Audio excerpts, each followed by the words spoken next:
Hello and welcome to First Impressions. This is a show where every week my co-host Dash Hooper and I evaluate an album we've never heard before. And after playing it, we take notes, rate it in a variety of categories, and let you know our thoughts. And tonight, we're going to be looking at the 2000 album Voodoo by D'Angelo. So Dash, how are you doing tonight? I am doing wonderful. How are y'all tonight? I'm doing good. I'm good. I'm on summer break. All is good right now. I'm getting ready to go on vacation. So Yeah, so you got that coming up. That's beautiful. And we're actually going to Vegas this week, and we're going to see No Doubt at the Sphere. So I've been eager to see what it's all about because, I mean, it's got a lot of hype. So will it live up to the hype? We'll see. So we're doing that Friday night, and then Saturday we're checking out the Universal all year round horror thing that they have. So it should be fun, if not broiling hot in Vegas, but right. aside from the 120-degree weather, the rest will be good. We're headed to Colorado. I think we're going to be in the 60s and 50s the entire time. So I actually have to pack some sweatshirts. Yeah, I think you'll be in a better place than me. I'm bringing pure shorts. So yeah, it'll be a lot better for where you're at, but we have fun things planned just in the horrible Vegas heat. Vegas summers are terrible, and I know they're getting a baseball team there. They're going to have the A's, and they have the A's. Yeah, they're going to have their retractable roof because you have to in Vegas. But even so, just walking into the stadium is going to be a hot endeavor for anyone who decides to go. I mean, I'll go out when they play the Mets. I'll make the trek to the new stadium because it looks really cool. All the designs of it. Oh yeah. I mean, of course, it's going to be state of the art because they're trying to get people buzzing about going to Vegas to see baseball, and they got to sell a lot of games. But I mean, they support a hockey team, so I'm sure they can. Well, they got the Raiders, the hockey team. And yeah, you'll be good. They'll be good. Yeah, I think the hockey team was the bigger surprise because no one thought it could sustain, but right, it's doing fine, and they're actually winning. That's the thing. If the A's stay like they are right now, no one's going to go. True. No one wants to go see the pathetic A's who don't spend money, so we'll see what happens. I mean, I think they're doing better this year, but they never invest. Like, oh, we have a player getting good, better trade him off and build the AAA team again. They're not doing the money ball thing that they should be doing. Yeah, I mean, I think they are, but their owner, between losing the stadium and figuring a new city, he's not on his A game. But has he ever been? I mean, he's living on Billy Bean and what he can build and spending nothing. It's like, all right, I'll just invest $0 in this team, and Billy Bean just keep trading and rebuilding. So we'll see if they're not always have to be in rebuild mode, and Billy Bean actually has money to spend. We'll see what happens with that. But we're way off topic, and we've barely started. We're 4 minutes in, and we've already launched way off topic because we're not here to talk about the Oakland A's. Soon, well, I don't even know where the hell they're playing now. The A's or the Vegas A's. We're here to talk about D'Angelo. Yeah. So let's start with the history of the artist. And I dug deep. I was telling my wife yesterday, I'm like so deeply immersed in the world of D'Angelo right now. I feel like I was hanging in, Electric Ladyland Studios with him and his people. I mean, there's a lot of stuff about him, obviously due to his untimely death. But I mean, even still, like we were talking backstage, like he's the George R.R. Martin of music, and long waits. Yeah, but you could still find something about D'Angelo. Yeah. Yeah, so there's a lot to do. So D'Angelo was born Michael Eugene Archer on February 11th, 1974 in Richmond, Virginia. So his dad was a Pentecostal preacher, and he was just a musical genius. It kind of reminds me of Aretha Franklin, where he was learning instruments by ear at a super young age. So he was already playing piano at age 3. He was listening to gospel music. He played the keyboards at his father's church, but he was also obsessed with Prince. He heard his first Prince album, I believe he was 7, and he looked in the liner notes and realized Prince did everything himself. So this was something that really intrigued him, that he could release everything all by himself.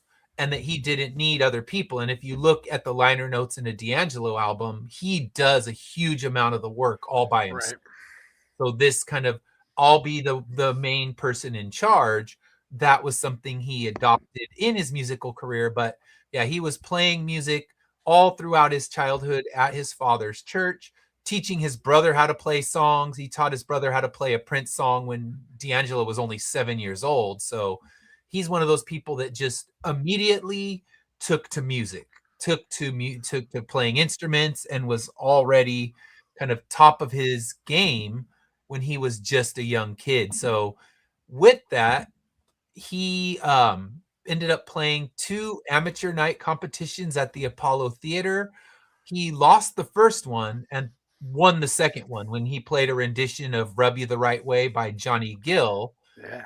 With the money he won in the victory, he bought instruments for the band he was working in and proceeded to drop out of high school. So he dropped out of high school to focus on music and was in several different bands. And one of the bands got noticed by a music producer who worked to get him signed with EMI, where he got signed in 1993. And he got a song. His first kind of professional work was getting a song, You Will Know, on the soundtrack of the movie Jason's Lyric. And it was recorded by a supergroup, Black Men United, which had, I think, members of Boys to Men. And I'm trying to remember. It was this large supergroup, and that was his first actual success, even though he was more of a producer and co-writer on that one, not actually performing. But in 1995, he released his first album, Brown Sugar, and it established him right away as a major new voice in R&B. It had the hits Brown Sugar, Lady, and Cruising, which is a cover song, I believe, of Smokey Robinson. And it kind of got a new label thrown at him, and that new label was Neo Soul. And that wasn't it. Normally it's a rock critic who does it, but this time it was his manager, because he was coming out and Erykah Badu was coming out with her first album as well, and they were looking like, how do we lump it into some random new category? Neo Soul. And he all of a sudden was, the king of Neo Soul, even if he thought it was a stupid name. And Neo Soul, the kind of where they look at it is, it's a combination of live instrumentation, gospel influence, and hip hop sensibility, which was different because at the time R&B was very, very just crisp and polished, and Neo Soul was kind of it was going against that perfect crisp sound, and that was something they wanted to go against. So he was one of the central figures in it, but he said he was just he was creating black music, and that Neo Soul was a weak label, but it's what he was labeled as. It's what stuck. And we were talking backstage before the show as well. There's been a million labels. I mean, how many different things? Alt country. I mean, you just look at how many things that we've seen, classified in different ways. But that was his first album. And then 5 years later, and this will kind of pause the history of the artist and move into the history of the album, because his second album came out 5 years later, and that was the album we're covering tonight, Voodoo. So it came out 5 years later, and basically he was recording that whole time. He was an insane perfectionist. And, you think about Prince, that is one of the things that Prince is categorized as. He was a perfectionist, and that's why there are hundreds of Prince songs that we will probably never hear. Right. Because his family seems to be respecting his wishes and not letting those songs come out. Yeah. Because we could be swimming in box sets of unreleased Prince material, and it just hasn't happened. But D'Angelo recorded this in Electric Ladyland Studios, which was Jimi Hendrix's studio. And he worked with the Soulquarians, which was a collective featuring Questlove, Pino Palladino, and Jay Dilla. And the reason Soulquarians, the name came up, was that they were all of the Aquarius sign. So they all had that same sign. So they kind of came up with this name Soulquarians. So in the studio while he was recording, there was just constant musicians moving in and out of the studio. And they were also listening to music by Marvin Gaye, Prince, Sly Stone, Stevie Wonder, and just absorbing this. And they labeled it Yodas and Treats. So Yodas were the people that they considered the greatest of all time, the people that you learn to be great from. So they were the Yodas, and the Treats were these live bootlegs that Questlove and the other Soulquarians hunted down. So they were just hunting down these live videos, and they said that they studied them like Mike Tyson would study boxing videos, that they were just absorbing this, and they had the rarest of rare things that were never supposed to be seen again. I guess there was one where Michael Jackson fell on the stage on Soul Train, and they're like, oh yeah, we got that one. And they were watching these James Brown things, so they would watch these treats from the Yodas. And the funny thing is that D'Angelo was huge. Like, he would throw all these Star Wars references out, and Questlove had never even seen Star Wars at that point. So here he's throwing these things, all these different references, and he's like, I hadn't seen the movie, but I just kind of went with it. And it was hunting treats, and just hunting treats by the Yodas. So that's something I didn't find on my dig, so that's pretty cool to learn. I didn't know that. Yeah, that was in the Rolling Stone interview they did after Voodoo came out. So that's fantastic. There was a big Rolling Stone article, and that was in there when they talked about the Yodas and Treats. And the album rejected the polished radio-friendly R&B, and they wanted it to just be loose and groove bass. And they recorded jam session after jam session live on these DAT tapes, which gave it this warm sound, because 85% of it was recorded right there in the studio without overdubs, without anything. Just the band was in there, they were jamming, and they would just jam for countless hours. And then all of a sudden they'd say, you know what, that works. Rewind the tape. Let's go back to that.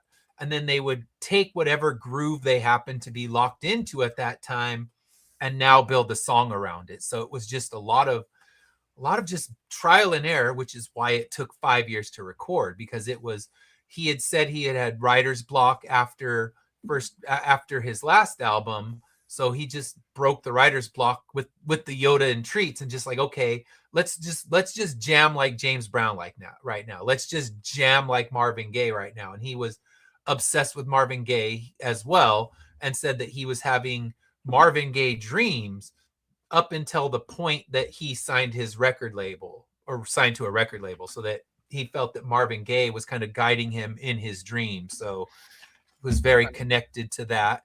And the Jay Dilla is known for unconventional rhythms. So he kind of does these behind the beat grooves where the drums are slightly behind the beat and the bass is slightly behind the beat. And that's something that Questlove said he had a lot of trouble with. And that's when, again, he's using a Star Wars reference. He said, don't worry about it. Just use the Force. He was big into his Star Wars stuff. You got to love that. And he brought in musicians that he saw on different shows and things like that. One of them was Charlie Hunter, who was a jazz musician and was tuning his guitar so he could actually be playing bass and guitar at the same time on an 8-string. And if you search it up, just search Charlie Hunter playing D'Angelo, it is insane to watch. He is literally like double playing. He's moving the top 4 strings are all doing the bass parts, while the bottom are doing the guitar parts. Wow. All at the same time for one song. And yeah, that's why if you look in the liner notes, he's credited with bass and with guitar, but they weren't recorded over. They weren't overdubbed. It wasn't, all right, he played the bass, then he played the guitar, and then they mixed them in the studio. I was like, no, he was playing them simultaneously in these jam sessions that they were doing. It is something to see. I mean, it is a marvel. You have to look that up. So you wouldn't be able to hear it. You wouldn't be able to hear it yeah as much on the album then. No. No, I'm gonna have to go look at that now. Yeah, I mean, you hear it and you just think someone's playing bass, someone's playing guitar. And they did do, on one of the songs, they actually reversed the guitar and they flipped it and reversed it. So that would have been something that was done outside of the jam session.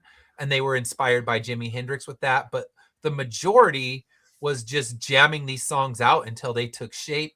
And that's why it has this different kind of feel to it. The album definitely feels different. I mean, from the first track, it's got all different vibes, and that's what he was going for. He wanted to just make it have this loose structure where it wasn't clean and polished. That's really what he was going against, was that clean and polished of bands that would have been playing at that time. And he was also sick of the lyrics of that time. Like, all right, if I hear another guy talk about licking up a woman, I'm gonna lose my shit. So he was not a fan. So he kind of was revolting against that. Oh, wow. That's funny. All right. Hey, Kevin. Hey, Kevin. So let's see here. And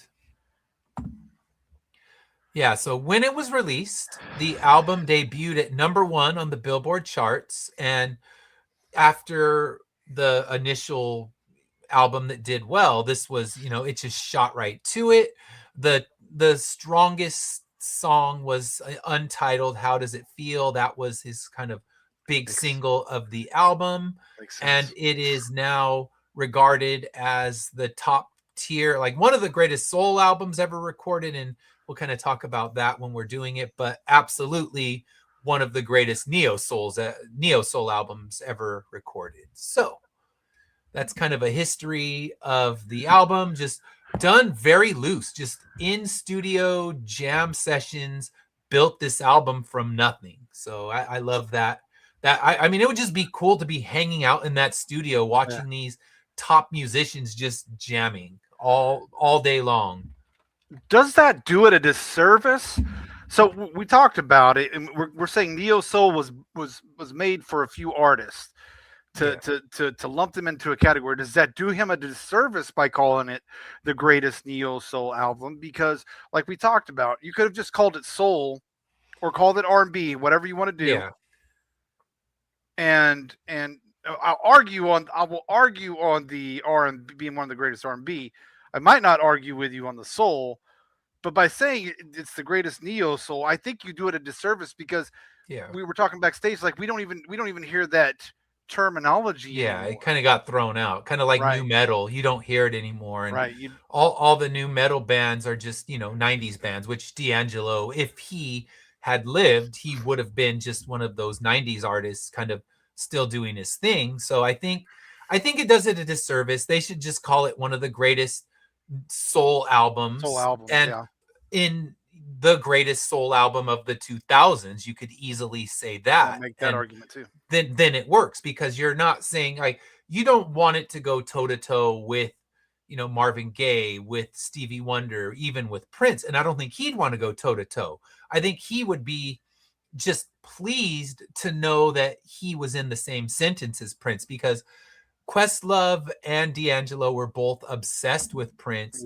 And they kind of said that this album was their audition tape for Prince. Like, they looked at it as, we're releasing this album as an audition tape for Prince, even using a Prince sample in it, because they love Prince so much, and they thought, Prince, hopefully he'll hear this album and work with us. If you never knew that he was inspired by Prince, you would know that he was inspired by Prince with this album. As soon as you hear it. Yeah. I mean, there's no mistaking the influence. And that's what he thought, is like, this is the kind of album Prince is going to work with us now. And I guess he did, in one of the interviews I found online, he did get to jam with Prince, but it was not an official in-studio jam session. It was just kind of, Prince saw him and they met at some random club and just jammed together on the stage, but never anything official, never anything recorded. Because, I mean, shoot, imagine if,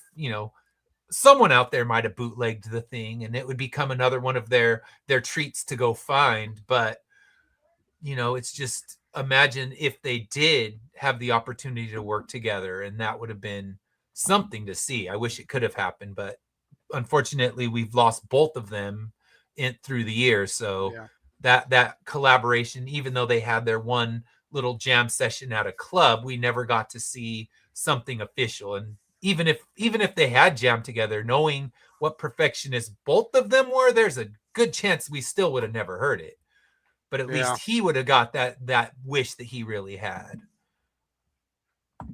So yeah, let's get back. Oh, so reviews. Let's talk about reviews. And it's always hard to find reviews when an album, especially when a person has passed away, because then all the retro reviews kick in. But of the reviews I found, the real-time reviews, they were pretty strong. It received favorable reviews from many publications. The loose structure and just the looseness of the album were the main criticism that people had, but All Music gave it 5 stars. Entertainment Weekly, in a real-time review, gave it an A-. Melody Maker, 4.5 stars. NME gave it 9. Pitchfork, I couldn't find their original review. I found the 10th anniversary one, and the 10th anniversary was a perfect 10. One of the rare perfect 10s on Pitchfork, and actually a really good review. I mean, as pretentious as Pitchfork can get, it's a good review. And the original Rolling Stone review was a 3 star, so they did not love it. They were critical of everything about its looseness and its structure, and they didn't love it the first time, because 3 stars, I mean, figure that's 60%. That's like a D right there. So that's a D-. That's not Rolling Stone sharing any love. Now they renamed it one of the greatest soul albums of all time and the top albums of the 2000s, but that was even when he was alive, because he passed away last year. So even when he was alive, they kind of reevaluated it. But I think it got reevaluated because it received so much love from so many people as the years progressed. And it kind of got, the legend grew because he definitely George Martin'd the whole thing and just waiting and waiting for a new album. So, I think that happens a lot, though. Think about, I mean, this goes back to movies too. Like, there's certain movies that, you know, were well liked, but probably didn't do box office money, but are now what we call cult classics. And I think a lot of albums too. Like, I understand where you can. I don't normally like retroactive, because I feel like retroactive is just trying to appease people. Yeah, where capitalize on fame that's grown. Right. But I understand where this one comes from. It's just kind of one of the. I guess you would call it a cult classic. It's one of those ones where, over time, it builds up, because like it was probably, you know, I think it did very well for sales. Oh yeah, it debuted at number 1. I mean, it was platinum. It did well. I mean, it won multiple Grammys. So I mean, it did well overall, and this is in real time. So I think it grew more legendary as he didn't release more albums. Where you just you had 2 albums to look at, and that was it. So the initial reviews were good, but not perfect. It kind of reminds me, we talked about them in one of our earlier episodes, Neutral Milk Hotel. So In the Airplane Over the Sea now is one of those albums that every review gives it A+. You know, it's a critical darling. It gets, you know, it's another perfect 10 on Pitchfork. But in real time, it did get good reviews, but it wasn't these overwhelmingly glowing reviews. It was looked at as, it's a good album. It was ambitious. It was strange. It was unique, but not, oh, it's the greatest, you know, indie album of the 2000s. At the time, it was looked at as something good, but not this, you know, pedestal that it sits on, where now it's in God tier mode, and, you know, all of these things later on get placed there. But even when they came out, it's not like they were hated and then flipped into the love. They were generally well loved, but now have just moved up to just cult status, where and now if you looked at, you know, the albums you need to listen to before you die, both of those albums would be in there. Be on there, yeah. So yeah, the reviews strong overall. It's hard to find because they mix new and old, and Our guy Chris Scow gave it an A minus, and of course this is in real time. But as he always does, he can never just fully compliment an album, so he called it like brave and pretentious. I think. Let's see if I can find that. Yeah, he said it's deeply brave and pretentious. So he's not just going to be like, I love it straight out, because he's got to throw a little shade at whatever album it is. That's just him. And that's what makes him fun to read. Oh, yeah. I mean, Wimpy voiced Paul Simon is all time. That's one of the greatest ones ever. Yes. And then one review where he told Mick Jagger to tuck his dick away because Prince is now the man. I was like, oh, God tier, you are the man. That is why we always have to look and see if he reviewed anything we watch, or anything we listen to, because they're always, if nothing else, hugely humorous. Yeah, they are very much. Yeah, and I was trying to see, did he review In the Airplane Over the Sea? And he did, but the review is not in his archive, so bummer on that. I want to hear what he had to say, but I guess if we ever do cover that album, I'll have to do digging to find what he said. But yeah, he's funny. He's the best. That's why we always have to go with him. Because some people flip flop. I don't think he would ever flip flop. I don't think he would. I think he would always stand by whatever he had to say the first time, and that's that. And maybe I like it a little more, but yeah. He's not one to flip flop, and he's never one to hold back his feelings. But we'll go back to history of the artist, because I kind of paused it at the album we're talking about tonight. And following Voodoo, the video for Untitled, I'm sure you've seen it. That is his naked video where he's, became this international sex symbol. And it really bothered him. And it's something he did intentionally sculpt that body. So he was, during these recording sessions, he was either recording, smoking weed, or working out. And he brought in a personal trainer, and generally all the recording was done at night. And honestly, it feels like that. It feels like a nighttime album, where knowing that the majority of all these jam sessions were done in, in darkness. It just fits. It's like darkness lit by candles. That's the vibe this album gives off. But he had a lot of trouble. He ended up canceling some of his concerts because it just really bothered him, this thing, the fact that he couldn't go out and play a concert without being screamed at like he was in some kind of a boy band. He had this artistic integrity and didn't want to just be ogled on the stage. But then again, you release a video where you're naked, you can't complain that much. Right. So you want to do a video like that. He could have done something entirely different, but because he did the video where it's just naked D'Angelo, and you don't like the fact that people are ogling you, it just you can't have it both ways, unfortunately. Yeah, but he wasn't ready for what came. Yeah, that was a hindsight's 2020 type. Mm-hmm. I think he envisioned it one way. Yeah. And again, I'm just basing this off of the research, what you've come up with and what some of the research I did. I think it was a hindsight's 2020, because I don't think like you said, he didn't foresee it going this direction. He thought it was going to go that way, and he was not very. It make me some money. I'll get some play on MTV, but all of a sudden, it was the MTV video, and now he's got people that would have never gone to his concert, but they're just going to stare at him and hope he takes off his shirt. And I'm sure they yell, "Take off your shirt" multiple times during the show. So you got to imagine. So yeah, he struggled with this, and it led to a lot of legal troubles. He was having issues with alcoholism. He was having legal troubles. He was arrested, went to rehab. So he kind of withdrew from the public for a while. And because of this, the label dropped him. So there was 3 years.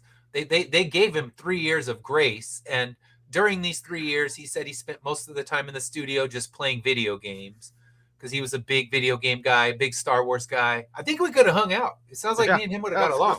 Sounds like me and D'Angelo. I got some bootleg concert recordings of rare stuff. I have a couple insanely rare Jimi Hendrix recordings. Of course, he probably has those, but I could start this off like I found this 1967 Jimi Hendrix recording. Do you have this one? He'd be like, yeah, I had that one for 10 years, but it could start it. It'd be like, yeah, it could be startup.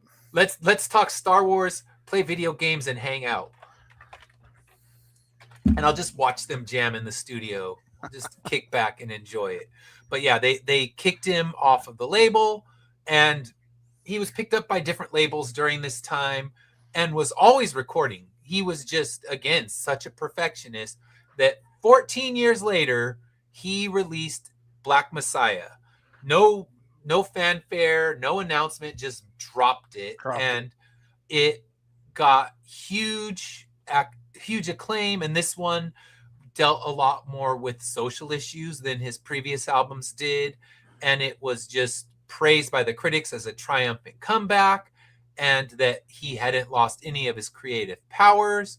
And his catalog, because at this point he didn't do anything else. So his catalog is looked at as one of those perfect catalogs where it's a 3 for 3. And I really, I mean, even though they're different genres, they're different bands, I really think of him and Neutral Milk Hotel in the same vein, where they just have what's considered a perfect catalog, but it's so small. And we would really love more. And Jeff Mangum's still alive, but just choosing not to because he's just living in his own shadow and afraid that he couldn't top what he did last. And I mean, they released the box set, they put out other songs, and they're really good, but he just won't give us more. And D'Angelo, imposter syndrome, maybe, I don't know. Yeah, I don't know, but D'Angelo during the years between Black Messiah 2016 and his death, they said he had hours upon hours of new music. Questlove was saying that he had huge amounts of music, and it was that fourth album was almost ready to go, and we still haven't seen it. Will we ever see it? I don't know. It's hard to say. But during his career, he won 4 Grammy Awards and had 14 total nominations. He won Best R&B Album for Voodoo, Best Male R&B Vocal Performance for Untitled, How Does It Feel, Best R&B Album for Black Messiah, and Best R&B Song for Really Love. Wow. So, yeah, he had he had great acclaim and kind of disappeared after Black Messiah. He came out once to do a tribute to Prince on The Tonight Show. Yeah. So he came on Fallon, which he probably got brought on Fallon because Questlove's connection to it. And he played a Prince song and then again just disappeared. So and oh my gosh, I don't know if you've seen that performance, but it's just beautiful. Yeah. It's, you could tell he's really feeling that loss because Prince was his GOAT. They were saying that he had memorized Prince's set list from like the majority of his concerts because he was looking at how Prince sequenced the concert together to get a perfect flow and just, was memorizing them, hunted down every Prince bootleg that he could possibly find. And yeah, he did that. And that was the first time he'd been seen in public for quite some time. Came out, did it, disappeared again. And on October 14th, 2025, he was only 51 years old, had a battle with cancer that he had and no one even knew, and he died of pancreatic cancer. So, yeah. This was a guy that did things on his terms, though. Mm-hmm. Just reading and doing the research. This is a guy that did everything on D'Angelo's terms. Yeah. And you gotta love that. Like nothing was there was no compromise with him, and that you can't say that about a lot of artists, because a lot of artists, they get signed to that major label and they're like, oh shoot, I don't want to get dropped, I better hurry up and record this. And he's like, no, I will take 14 years and you'll wait, and when you get it, you'll be happy. So yeah, just crazy to think that he truly lived without compromise. And yeah, it's sad that we didn't get more, but at least there's 3 albums. And now I definitely, I guess, kind of spoiler alert, I'm going to have to hunt down his other 2 because this, if this is any indication, I definitely want to see what else he had going on. All right, so we have gone a lot of history, but I had so much. My brain was living in D'Angelo's world for quite a while, and that's why I think we could have hung out. We could have hung and talked the nerdy side of his personality. It's like I wouldn't know Star Wars. I know what that is, even though Questlove had no idea. It's like I love that he said use the Force. You gotta love that. It's like you don't know how to play this way. Use the Force. You'll figure it out. All right. So, what is your history with D'Angelo? You knew everybody knew who D'Angelo was. Again, he was a name that was always in the '90s. Even with one album, you knew who D'Angelo was. Yeah.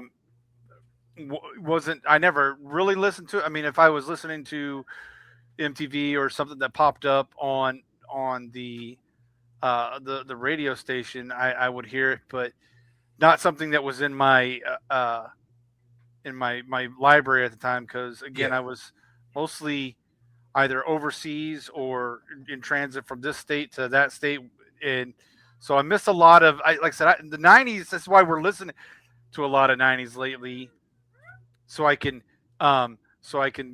get it into my wheelhouse. Yeah. And then in 2000, when this one came out, I was deployed already, so this wasn't never again kind of. I knew he had an album, and I knew Untitled because everybody listened. Everybody listened to Untitled. Yeah, that song was everywhere. But again, not just never listened to the full album. Yeah.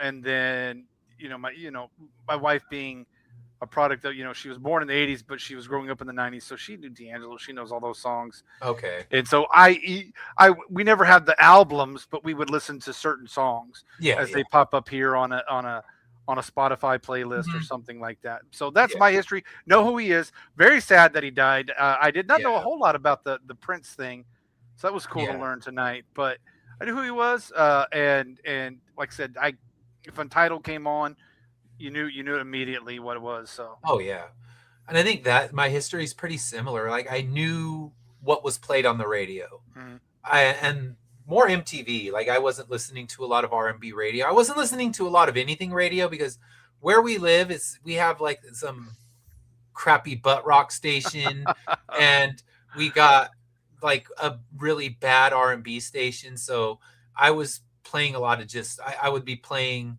I guess in 2000, probably MP3s. Like I had an iPod, I plugged it into the car. I was playing stuff like that and I still watched MTV. So of course you knew who he was and he had videos on there. So that was kind of where I knew him, but I never dug into it. I never thought, okay, I got to go pick this album up. I got to buy anything in its entirety. So yeah, it's kind of starting late, but discovering it this way, it's never too late.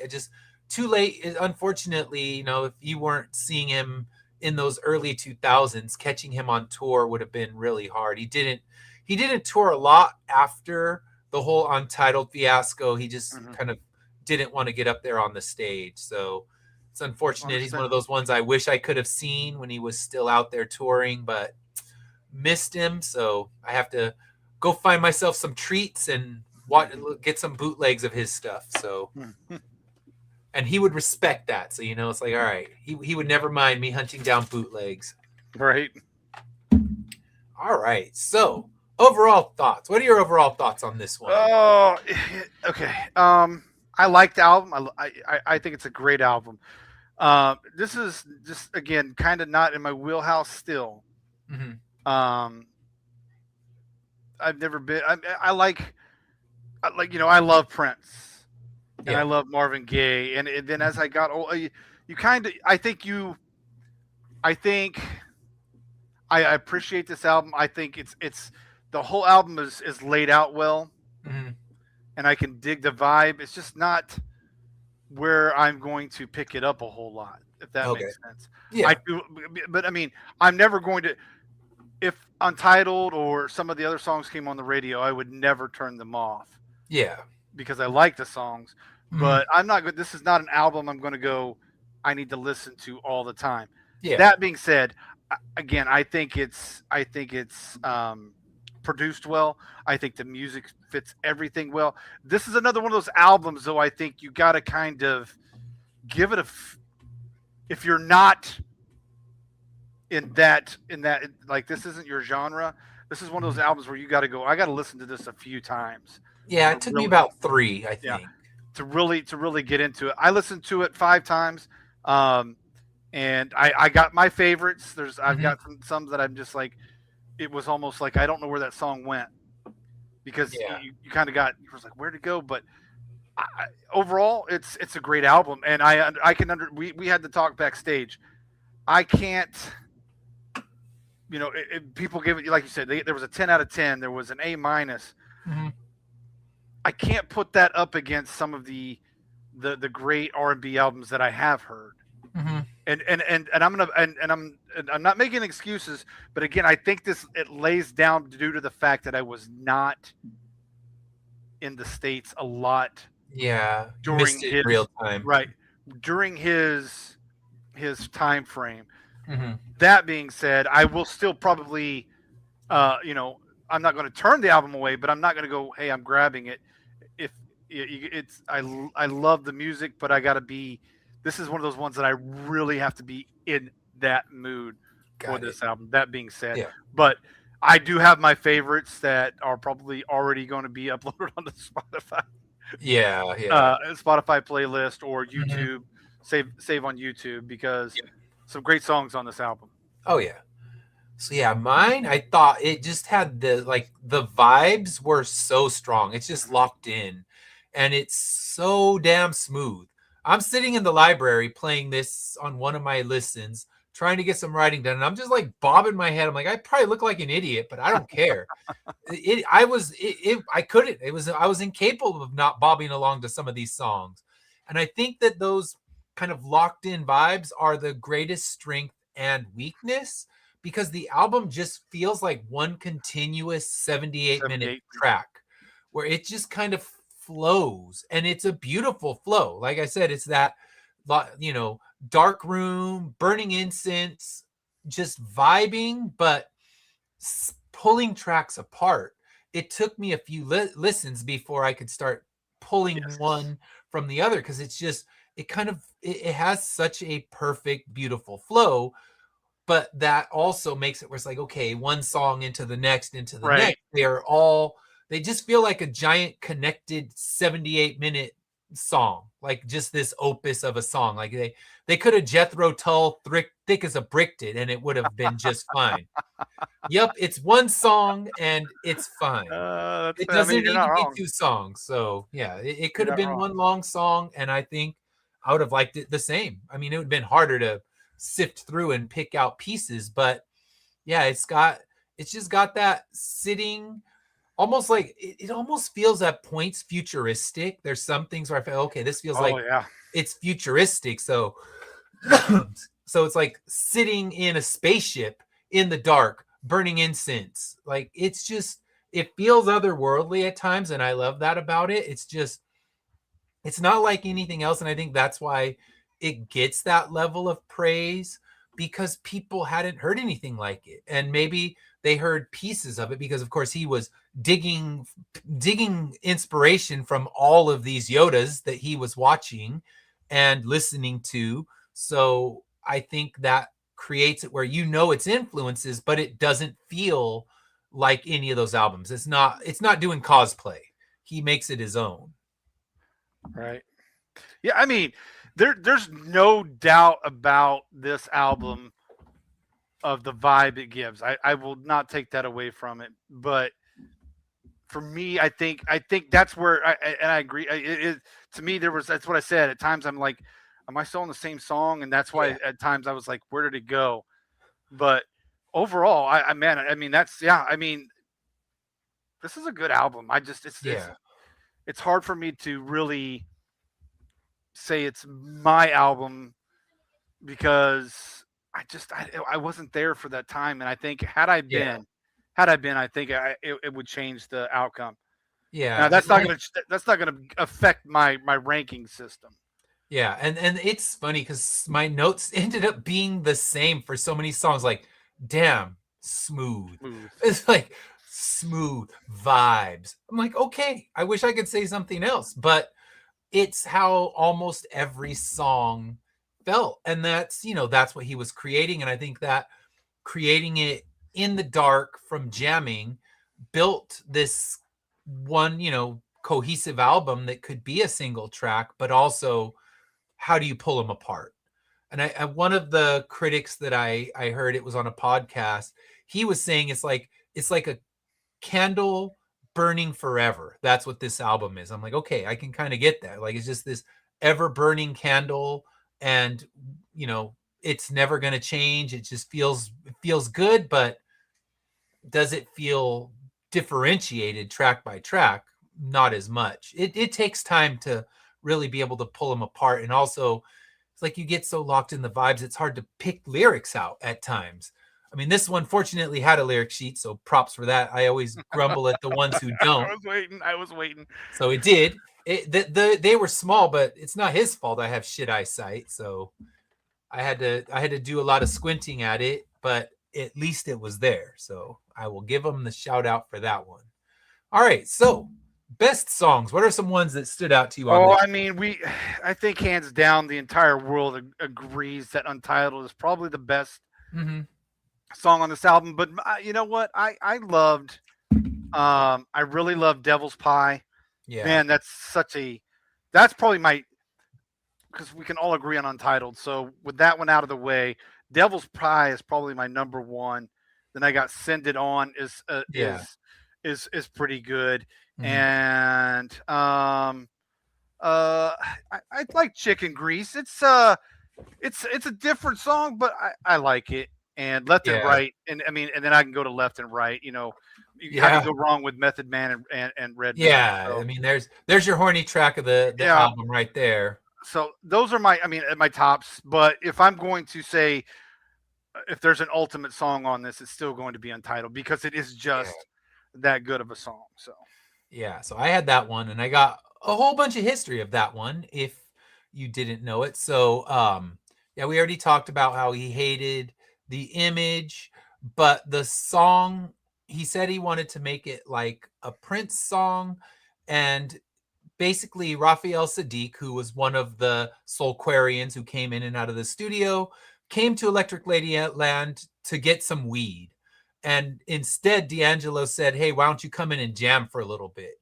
And they just goofed around and jammed for about 2 hours and created what we hear. Like, this song came during that 2-hour jam session, and it was recording onto a DAC cassette, and it ran out of tape.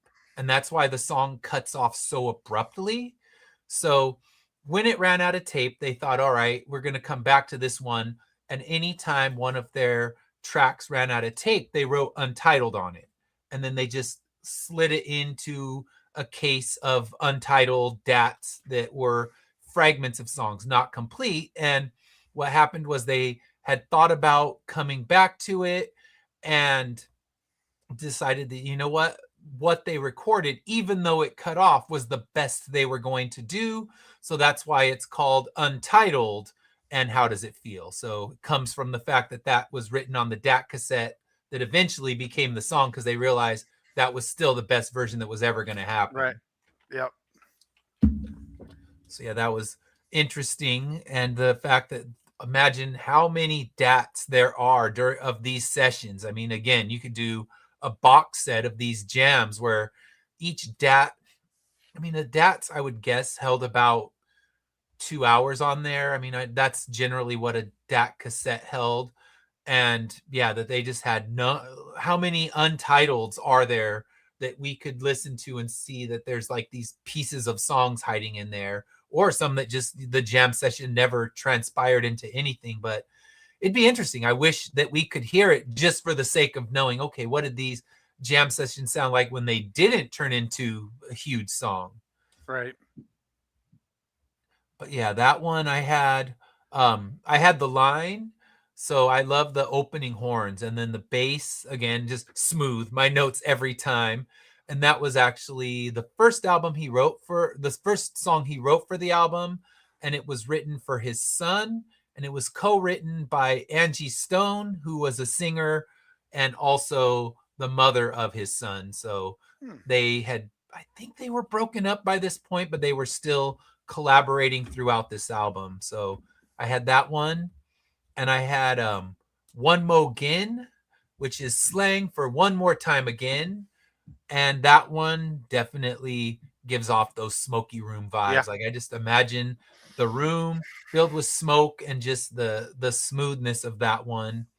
And then I also really liked Africa, which was also written for his son. I love that they used like music boxes and actually recorded music boxes and then brought in these really cool, like almost reggae sounding drums that are Yes. going on in that one. And that one, I guess the drums actually come from a Prince song, I Wonder You. So Questlove said he kind of ripped those drums off. I don't think it wasn't sampled. He was actually playing the drums, but took the beat from that song and kind of put it into Africa. So I love that kind of like reggae drum vibes as well as the music box playing together. So that one kind of finds a way to separate it from the rest of the album because it does have a different feel to it.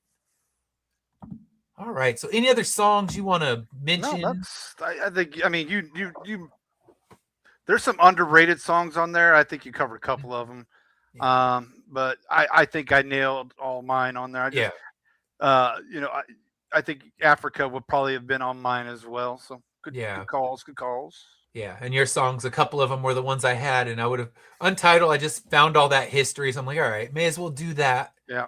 Because yeah, I mean, everyone's heard the song. It's one of those ones. If you were alive at that time, you heard it. Yeah. That I guess that's the difference between him and Neutral Milk Hotel, where most people in real time did not hear Neutral Milk Hotel and had no idea who they were. Where everyone knew D'Angelo, and every woman knew that video. It's like he was the Fabio of MTV for He that was, point. yeah, he was. And I guess I could see that. Like, I could see why that probably would have bothered. I mean, I feel like for someone, for a man that does things on his own terms, I could see why it was probably a little bit bothersome because, Yeah. like, I think he bared more of his soul and more of himself than he really wanted to. But I think he Mhm. was making a statement with it as well. Yeah, and I think the thing is he wanted people to be there for the music, Right. not for anything else. Where he could be, wearing a black bag over his head, but they would still come in because he wants them to be there for the music, for the experience, not to scream at him to take his shirt off.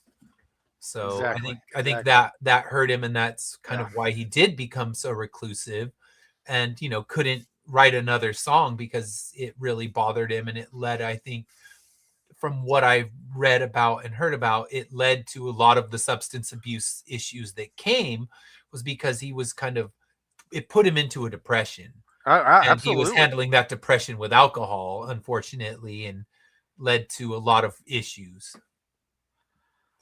All right. Yeah. So, best lyrics. What are some lyrics that stood out to you? Whew, I might freeze up because I'm going to go to my notes. So Okay. let me. You'll still be able to hear me, but I'm going to go with Untitled. Yeah. Girl, I mean, it starts out, girl, it's only you, have it your way, and if you want it, you can decide, and you'll have me. But I like this, and if I can provide everything that you desire, if you get a feeling that I'm feeling, won't you come closer to me, baby? I mean, now knowing what the video is and listening to this, and then there you already got me right where you want me, baby. I just Mhm. want to be your man. This is a dude that's like, hey, I'm yours. I just like the way that it. It's not like these are like Pulitzer Prize winning No. lyrics, but the way this song goes and the way those lyrics go, you're just like, yep, he is laying it down for her and Mm-hmm. saying, "Hey." And I just like I just love the way this whole song sounds. Like I said, Yeah, it's so good. everybody agrees that it's probably the great, and it's probably the best song he's ever had. If we're gonna line up songs, Yeah. I mean, there's an argument to be made with that being the best song he's ever done. So Mm-hmm. I can understand that. But I like Entitled. And then I got Devil's Pie. Mm-hmm. Um, F the slice, we want the pie. Why ask why till we fry? Watch us all stand in line for a slice of the devil's pie. Yeah. This is I don't know. I'm not trying to glorify. I feel like this is substance abuse song. Yeah. I feel like, and I'm not trying to glorify it, but I feel like he's telling you that's what it's like. Mm-hmm. It's an addiction, Yeah. and things of that nature are so strong that you're lining up for it. And Mm-hmm. and why I say this is best lyrics. I don't want anybody to take this the wrong way. I think it just lends to what he was going through, and I think he wanted it to be done, Yeah. or people to be done with it. And so Mm-hmm. I feel like this is uh just and again, I'm not trying to glorify what the song is about. It's a good song, Yeah. and I understand the message. But I just like the way he laid that down, and Yeah. it's like it, you have no control. Yeah. We're gonna line up for it Mm-hmm. no matter what, and Yeah. I understand that. So Yes. it's hard Yeah, hitting. that was good. And any other lyrics? No, you can go with yours. I'm gonna pull up one Okay, more. so let me go with some of mine. First one I had was Send It On. And that's where he says, "You can't disguise your emotions, baby. You know that I see it in your eyes. Your soul's in me. Your soul's something that I feel inside." And that was knowing he wrote that for his son. It Yeah, just makes the lyrics a lot stronger. Where I see it in your eyes. It's not talking to some lover. He's talking to his son. And your soul is something that I feel inside. I mean, anyone with children knows what he's talking about right there. Like their your heart and soul is right there with those kids. So when he wrote that one, I'm like, okay, if you didn't know it was about his son, you could think he was just talking about some woman that he was in love with. But knowing it's about his son and singing it to him and was co-written by the mother as well, it just gives it a lot stronger impact. yeah. And then I had One Mo Again. So I know you got someone and I got someone too, That's one but I I'm had. unhappy and I miss the shit we used to do. I miss your smile, your mouth, your laughter, baby. Never bumped into your kind before or after. So it's one of those, the whole song is just regret. Yeah, He that is wants to be with her one more time again. He wants to kiss her again. He wants to hold her again. And he knows that now she's moved on and he messed this whole thing up. And now he just bumped into her and realizes, hey, I want one more chance, but he's not going to get it. So that one, I really like that. I had I had that whole I had the whole song as the best lyrics, but Yeah. I really like that after that opening. You get, I Mhm. know some things have changed since the last I've seen you, some good, some for the bad baby, and all I can't complain. That's what I've been through. But seeing you reminds me of the precious times we had. Yeah, that straight. This dude, he or I don't if it's singing about him or if it's singing about uh, the singing about himself or somebody he knew. That just that is such a great song, and I feel like another one where you can write. This would be a good in if you're a creative writing class or English teacher and you're learning poetry or using lyrics to help build something.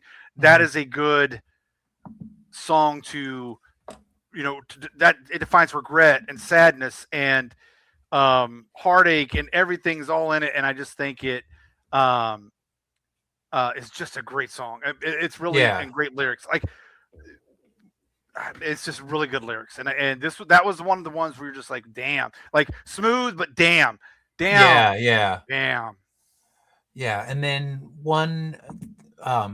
we had a comment. It said, "Did D'Angelo ever talk publicly about writing Send It On for his son?" He did.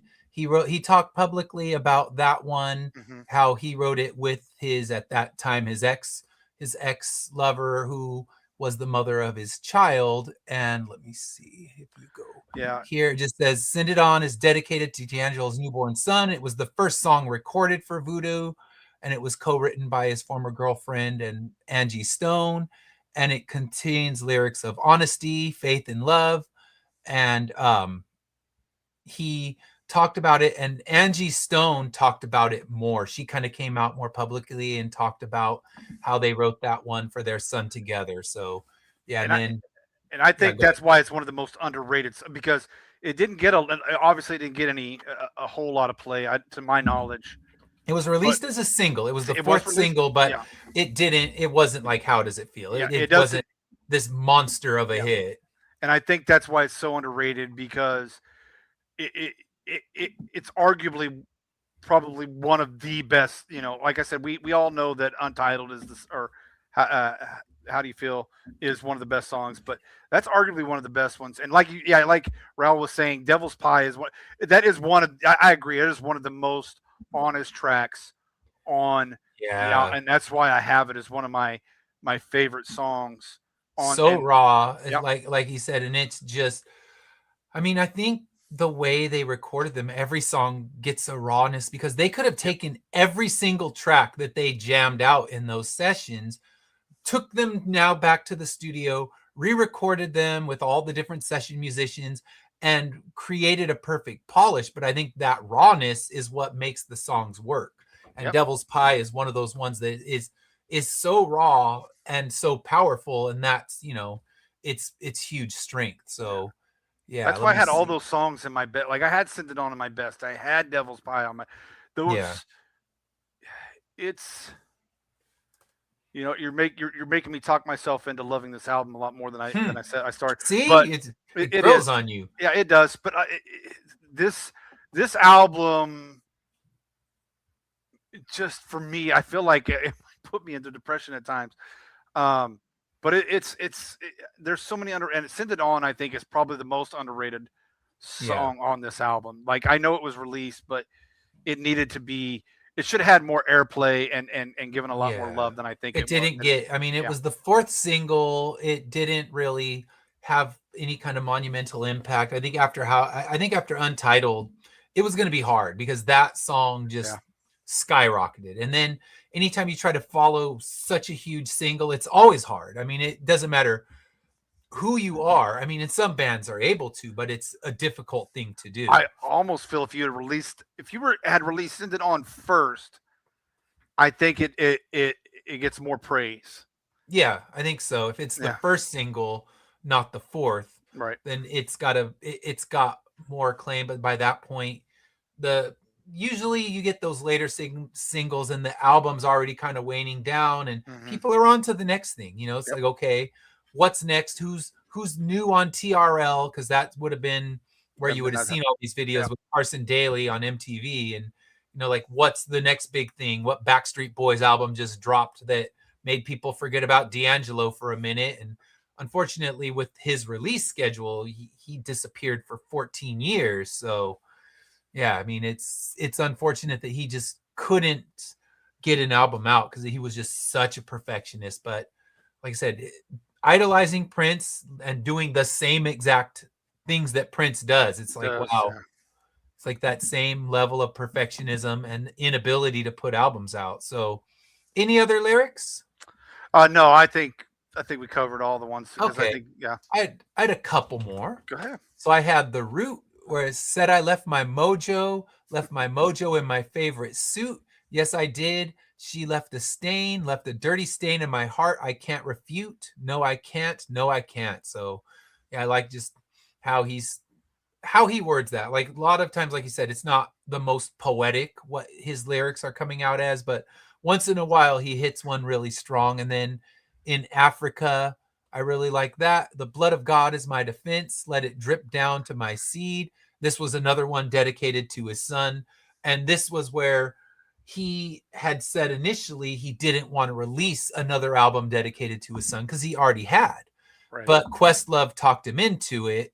And let me see if I can find the exact quote on that one. So it's dedicated to D'Angelo's son. Questlove revealed it in a blog post, and that he took the beat from I Wonder You. And I know I guess it was a different interview where he was saying he was reluctant because he didn't want to have it. So yeah, Questlove, it says, matter of fact, I also jacked my favorite Prince jam, I Wonder You, for the drumming. I also have to say that is my favorite song on the record. I had to beg D to do this joint. He didn't see this at first because we had already did a song about his son, but I told him the music here fit the mood better. And it's a bunch of toy boxes played at once, and they took the cover off and mic'd them, and it gives a sad feeling. That's what he said it gave. And then he said there were 30 other songs they recorded in that session that never came out. So he wanted, in doing Africa, he wanted to do a song that spoke to history, not just to his son, but to God, Africa, and the world. So that was what he said, but he was reluctant to do it because they had already done a song about his son. But I guess now back to the lyrics. All right. So the blood of God is my defense. Let it drip down to my seed, showers to your innocence, to protect you for all eternity. And with this wood I beat this drum, and we won't see defeat. From kings and queens becomes a prince. Knowledge and wisdom is understanding what we need. So yeah, I thought those were really nice lyrics in that song. Again, knowing that it's for his son. Yeah. It's just, it's really powerful stuff because he didn't want to do it, but fortunately Questlove talked him into that one. And honestly, I think with the little music boxes, it does have more of a childlike feel to it than the first one, where that could have been sung to a woman and no one would have known any different. Yeah. So I think this one, having those music boxes, gives it that childlike quality that's not as apparent in the first one for his son. So even though Send It On is written to his son, all those lyrics could be getting sung to a woman and no one would have been shocked. No one would have known the difference. Yeah, I agree. Yeah. So it's one of those ones where you have to look into the history to know what's going on. And I mean, with an album of this prestige, you can find the history of every single song. And I did, but we don't need to get into everyone. I just went into the history for the ones that I put on my top because, we'd be here for 2 hours otherwise.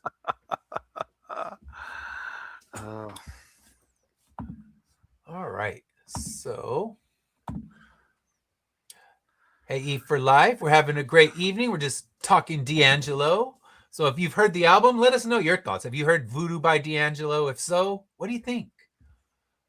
And we're kind of wrapping up. We're actually ready for our next second to last category. Skip this one. Are there any tracks you're skipping on this album? There's no. Okay, this is one of those ones where I won't get up and move the needle. Yeah. But I'll just listen, or I'll have it on in the background. It's hard. Great Day and the Morning / Booty. I'm not gonna. It's not like my favorite song, but it's not one that I'm gonna get up and go. It's not a needle pull. It's not a needle pull. And then the line right after you have Red Man and Method Man, the line you just kind of, for me, again, this is for me. It just kind of got lost for a second. Yeah. And it's a hard act to follow when you get. It is a hard act to follow. So, but I there's nothing that I'm going to get up and go, you know what, this is horrible song. I'm taking the needle off. But that's probably the only two that I was like, what? And they kind of got lost in a little bit. Yeah. But other than that, and they're all long. That's the thing. I mean, you're talking 6-minute songs and a 78-minute album. I mean, that was one of those ones that used every last second on a CD. Because the CD will give you like 79 something, like almost 80 minutes. And this album almost cracks the whole 80 minutes. So Yeah, So some of it can get a little long-winded, where you think, all right, I just had that song and now it's followed by a 6-minute song. And again, none of them are pull the needle off bad. That takes a special level of annoying, and none of them hit that. But I can see what you're saying. Is like when you hit one of those really strong ones, it's like, okay, this one's okay. And there's the first one you said is like, I had no notes on that. When I looked back, I'm like, huh, I wrote nothing. So I guess it just kind of was like, it didn't was. love it, didn't hate it, just no notes. It's not. It's not. I mean, other than the name being so long, I didn't find it memorable. Yeah, and when I wrote the song title and I wrote nothing below it, so it's Yeah. just one of those ones. Okay, it didn't annoy me, it didn't move me the other direction either. It was just kind of okay. Well, that was a song. Moving on. Yeah. And I think I'm with you on that one. It's not an outright skip, but I couldn't tell you anything about it. Yep. And I've played it a few times, and it's one of those ones that just kind of wash right over my head. And maybe with more listens, I'd give it more love. But when you're playing it on vinyl, especially, it's just like, all right, what's going on right now? And yeah, it's not like, oh, let me go get up and Yeah. change this one. But it's also like that one just disappears into my brain. And I think that's what happens on a 78-minute album. And I'm not saying he should have taken songs off, because I mean, you could make it an hour long, but you've complained about some of the albums, like you want more, so he gave us more. Yeah, he gave it. I think it's the right. Like I said, I think it's produced right and laid out right. Mm-hmm. So I don't have any issues. Yeah, it's a good with the sequencing. good sequencing, Where and I don't have any. it opens and closes very strong. Yes. It opens and just drops you right into the vibes this album's going to give you. Yeah, Where you're right not. away, like it's loose, it's just again smooth, like my notes over and over again. But it just works. It's sequenced well, but it's long. I mean, it's kind of like you look at Stevie Wonder songs in the Key of Life. That's also a long album. And to know he had 4 more hours of material that they could have been releasing. Yep. Because I don't know if they had B-sides or anything when they put out the singles. I'm sure they didn't, because if they did, it would have been on some deluxe edition by now. Yeah.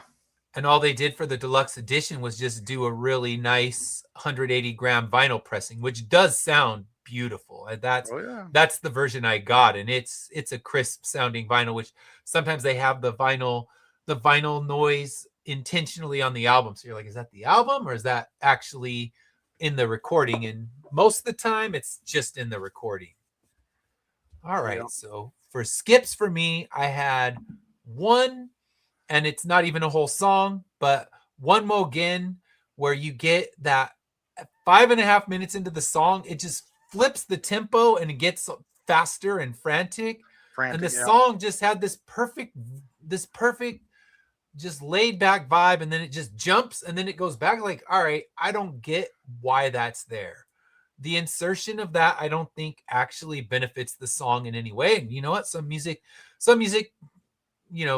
person's going to tell me I'm wrong, and that's fine. But to me, it detracts from the song. It doesn't enhance it, where I had to actually play it on Spotify to know if that was a secondary track, if it was the opening of another song, or if it was part of that. And when I discovered it was part of that, I thought, it just doesn't work. It completely changes what's working in the song. Yeah. And then eventually goes back. But I mean, you're already 5.5 minutes in. You can just fade out. We're good.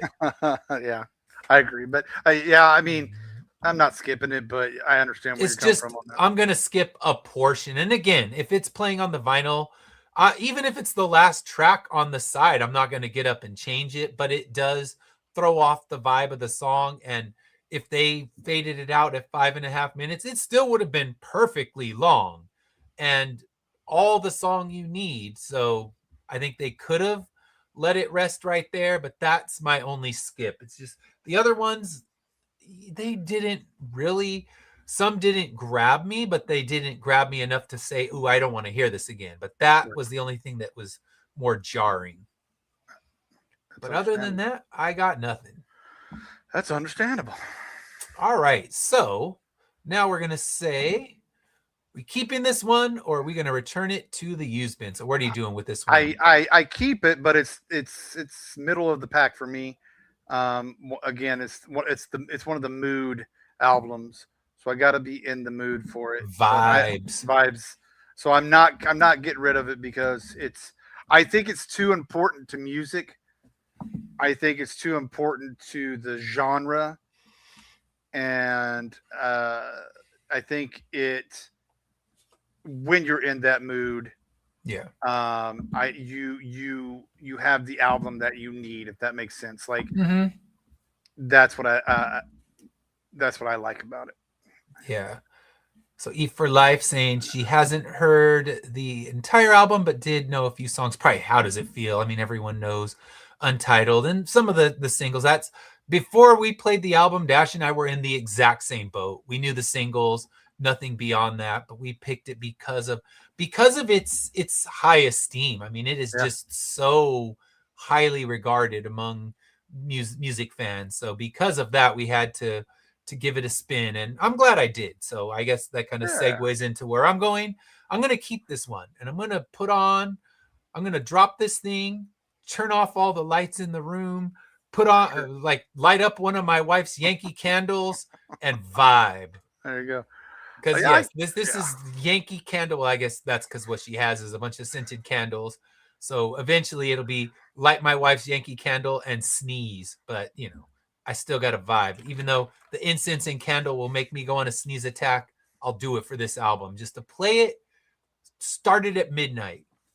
Because this album is a midnight album. This is an album for the that's for sure. For the dark of night. And if I do another Ragnar, well, when I do another Ragnar, those 36-hour relay races, and I got to go out at 2 a.m. for a run, I'll be playing this album because, all right, it's the night vibes. I'm feeling this. Vibes. And you will get some good. You will get some good pacing out of it. Yeah, I did my run test. It passed the run test, but I didn't play the whole one because I have been playing so many different podcasts to dig into the history. So I had lots of sweat notes that I was trying to take.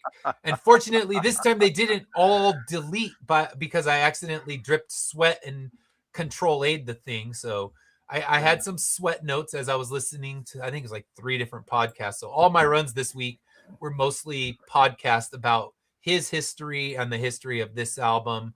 So yeah, it was a very cool. It would work though, and I think it's like when you do those late night runs, usually there's not many other people on the road. I think the last time I did a 3 a.m. run at a Ragnar, I saw 4 other runners in total, and it's just you and a headlight and the darkness, and it's this album is going on. This and I played what was it, like 17 Seconds by The Cure, like that one. When you have a forest, it like gets kind of creepy and perfect. So this will be my 3 a.m. run vibe. That might scare me to not run. That's Move Your Ass song right there. Yeah. Like, all right, now I'm getting paranoid and weird, but that's all right. It's increasing my pace. And there's a dude in front of me that I'm going to have to go past right now. In Ragnar, they call him roadkill. So I'm just like, I got to go roadkill this blinking headlight I see ahead of me. So The Cure gets me moving a little faster because now I'm paranoid. But yeah, that could be a good Halloween album. One of the Cure ones, a Cure or a Bauhaus. That's what it's got to be for our Halloween. Not a post too late for Halloween like Susie, but yeah.